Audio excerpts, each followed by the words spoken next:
مدن الجحا وزير الدولي عبد الله فارح وهليه هو ودانا وزارة دي شغاله هذا كلها وزير فدرال كل حكة جوجا قولها وزير هذا دولة قبل هذا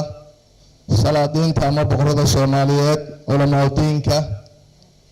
قبل كبنادر مسؤولين كجوجا خبراء أما حال دورياشا بدأ إذا كان موضوع هذا سيتري على مركز سببناي قلبها الصوماليات يا دمان انت رتقولات كفدان السلام عليكم ورحمة الله وبركاته سلام كدب وحنو ملينا يا ور ماشان كهر ما بجرو أبوانينتي يا أخيارتي يا مسؤولينتي هذا الشيء يا شاكت أوه وزير كاتنا بده أجندها الشيء يروح على ظهر الله وحن كوكر لك رابع بالنجران لكن وحن إسلاي هاي دبوا هشيسين تهنان كيرو طبواي وطبان إسلاي هاي شغلان سببتم حيته واحد مدة ومدان وأمد إسلامه فاسألوا أهل الذكر إن كنتم لا تعلمون على قال يحلى حبي إن هنان كدبوا هشيسين ته علي محمد قيدلو يرى نفتك كذا طبقة وحابة إن ما أنت أنا أركو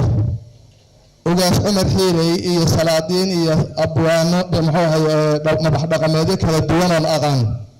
أو صدح كون إيه وهو من إيه شركة مقدسية سيجارة وجالس عمر حيري أنا جو واشنطن شو إيه صار راعي إنه الصومالي دي وشي سنتي ذكاء قيوقات الدين أمنا نقنا فيها Soomaalidu waxay ku mahmaahdaa biyo dhulliga arag lagana dhowr waa la yaabanahay ogaada in maanta si rasmi ah shir dawladu hogaaminayso aan soo istaago mikrofoonka la siiyo iyo koob ogaada Soomaha biyo dhulliga arag lagana dhowr dawladda kursiga keenta villa Soomaaliya oo la soo dabaalato dhibka dadkeen u soo martay madaxdeed inaan la xusi jirin inaad maanta ogaataan waa ku faraxsana hadda intaan sheekaysayna mas'uuliyiinta waxa la yiri buuggii ka soo baxay shirkii dib u heshiisiintii 2007 ee uu hogaaminayay madaxweynaha hore Cali Mahdi Maxamed koobigiisii baan arkay lama akhrinay waxa ku taalay in dib u heshiisiinta la sii wado ilaa tuulo la geeyo Soomaaliya meeshaana waa laga soo jeediyaan filayaa waxaan isleeyahay marka is-ixtiraamid iyo in la xasuusto war waxaan yaa soo qaba jiray guddiga dib u heshiisiinta qarankan arkayo guddoomiyihiisa halka la keenay iyo xubnihiisa jooga iyo muxuu ahay bulshada rayidka ah weligeed u halgamaysa ummadan in la isu keeno oo ka kala timid dalka oo dhan waxaan arkaa khubaro soo diyaarisay barnaamijkan dawlad dadka la tashanaysa oo dadku inuu leeyahay oo isbedel ku timid oo shacbigu leeyahay oo cid kasta oo isku dayda shacabku ka ceshanaya soo salaamaha ayaa meesha timid waxay keentay in aan maanta la yaabanahay shalay markii invitationka la ii soo diray ee wasiir Juxa ila hadlay oo wasiirku dawladiisa iyo Professor Yaxya ay la soo hadleen waxaan isleeyahay maxaa laga rabaa xasilinta magaalada la sheegayo ciidankaaga hubka laga dhigi rabaa haddaan invitation ka akhriso waxa ku taala mudan ra'iisul wasaare ku soo dhawow inaad ka qayb qaadato kana mid noqoto mas'uuliyiinta ka hadlaysa furitaanka xanaanka dib u heshiisiinta qaranka Soomaaliya aad ayaan uga mahadcelinayaa waa mas'uuliyiin garatay inay berita xilka ka tagi doonaan una baahan yihiin in la ixtiraamo halka barbarkooda laga heli karo ama laga heli jiray kuwa dhagoorayaal aan ogeyn cilmigaas aad aan uga mahadcelinayaa halkeer war ku maharin laakiin waxaan rabaa ma dhaafi karo ware mudan yaaliye marwey dib u heshiisiinta eray waa hadal laakiin ficil la iska rabaa say ku heshiinayaan dad guryahoodii dad kale la Soomaalihu ka haystaan dad beerahoodii dad kale la Soomaalihu ka haystaan beeri say ku heshiinayaan been ma la isu sheega ma ilaahay waa raali ka ما قالن كأقبل سلاس ما دولة ما سلاس هل يسعفيه بالرمضان لو جرا إلى هيدي بدافع ويدسنه حاجة إسلام بدنا نستبدحنه ونين جوري نين كيس هايستا إيه صلاة كده دكنا كورن أو ويدسن عفيس أو عيالك كده كيالي بيس كوه سنة الله أكبر كورن عليك بير إسلام لو تابوا تو عم به دي بيجي يمشي يستعونه يا من حلال يعفينا مال أنتو تبو ما لها سوي ما شرح بين لقى في يتبوه شيء سنت سلطان كهالك كهالي كهالي بيلها لقى ترى بديه لقى تنتهي أون للداوين سومالي وهي لا دلت الدولة رجيم بين تو بيجي ويصير مكتب الدلع رجيم إلا بدلها عادي ويا دونك رجيم كم كله بدله ولا هو بقابته ولا كذا عند هذا نهايدهم سوما مركز الله سيصير عد يسول سوف عد يسول يسكتهم وحصل لقيه شيء تقول له سجد يروى جفني هل يسعفي سومالي وحبك لما جينا وهو كان آخرنا وحن رجعنا يا مركز إن دب نقطه الله اللي يقول بيانه لا كانوا هل قيس واي عن سوي دينه مع علماء الدين استشاجرت من دام الدنيا استياجرة من مدح دعمت باستش ما قبضة استلي ما أقول هنا استلي لما سياسة دم سياسة ده لها ضبط كعسل المركزين تكون كعسل ما لح يسوق شيء يسوقه كوا سحدة كوا إلهي أوفسري إيه كوا توبة كانوا رسالة جارتين نقولنا هذا ضبط كلامي لسوما عفش كهال خاصو شراهن لسويدي أيام سوي شيء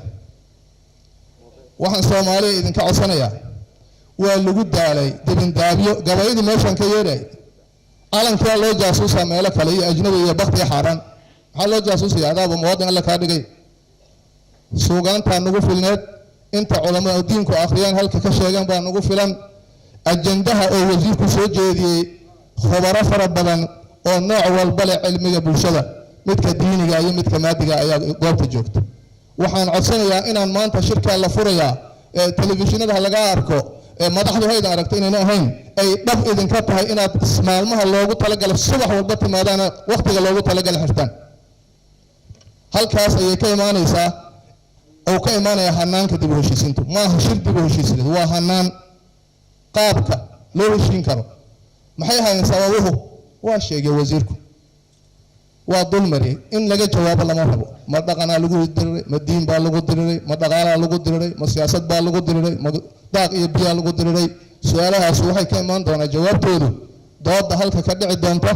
waa huba inay soo jeedi doonaan khubaradu duruus fara badan iyo cilmi laga soo shaqeeyay oo wax lagu tusaaleeyo dadka ee la raaco inta kadib waxaan rabaa inaan hal shay ku daro dadku concerns waxay muujiyaan cabashooyinka jira in dawladdu wax ka qabataa laga rabaa wasiirka meeshan u dambeeyay raalli hada waxa meesha fadhiyo wasiirro ila soo shaqeeyo fara badan gacmo dheeraan markay saakay Ali Ismail Abdigiir arkay Abdul Qadir Afar naftirkiisa xildhibaanadeeni dawladda maanta jirta waxa ku jira rag aan soo wada shaqeyno marka inaanan dooq xumeyn oo doorasho xumeyn cadeynaysa waagigi 10 sano ka hor iftiin baa u baxaya Soomaaliya waxa la rabaa in la wada qabto dul kor loo qaado magaalada Muqdisho xuquuqdii dadka deegaanka iyo caasimadda ummadda joogta oo lahayd baa la doodsiiyay siyaasadaan Soomaa maxaa loo doodsiiyay مثلات سياسة مال 3 مليون عدة تري ما دوي كانت ما سعودي كانت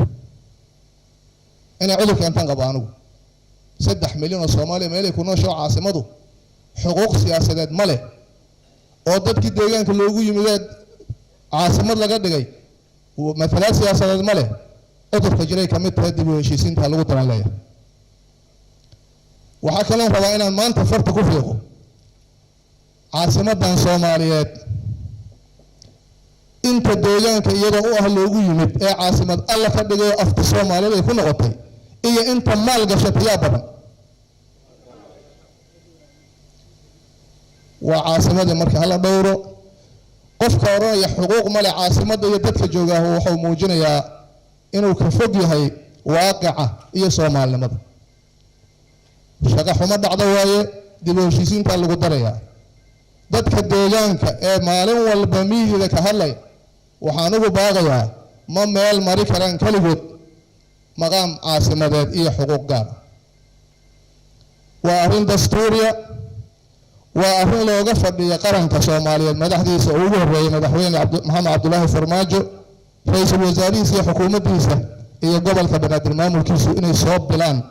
ee golayaasha qaranka inta la geeyo baarlamaanka ugu dambeeya lagu ansixiyo Soomaa maalin weyn halka xafladu ka jirtay ra'iisul wasaaruhu wuxuu sheegay in dawladda madaxweyne Farmaajo iyo asaguba ay diyaar u yihiin iyo xukuumaddoodu in maqaamka caasimadan la sameeyo xuquuqda dadkana meel la saaro laakiin loo mari maayo qaab beeleed maamul gobol baa loo maraa si cad u yiri goobjoog baan ahay gudoomiyaha gobolka ku soo ururiyay yiri wasaaradda arrimaha gudaha gaaraysa federaalka dib u heshiisiinta golaha wasiirada tagaysa baarlamaanka Soomaalida ansixin looga rabaa kadibna dekaleta madaxweyne qaabkaas loo marayo idaacad laga hadlo iyo qaylo loo marin karo waxna looga keeni karo Soomaaliya waxaan rabnaa inaad sidaa u fahamtaan aad iyo aad u maasantiin waxaan ugu dambeyntii ku dari lahay magaaladan maamulkeeda waad aragteen waa bilowda dib u heshiisiinta waxaa bilaabay gudoomiye Thabit Soomaa degmooyinkii gobolka iyo mas'uuliyadda gobolka inuu Soomaali qaybtooda ka sii bilow fiican waa la wadayaa haddii aan maamulku sidaa u Soomaaliyeysnayn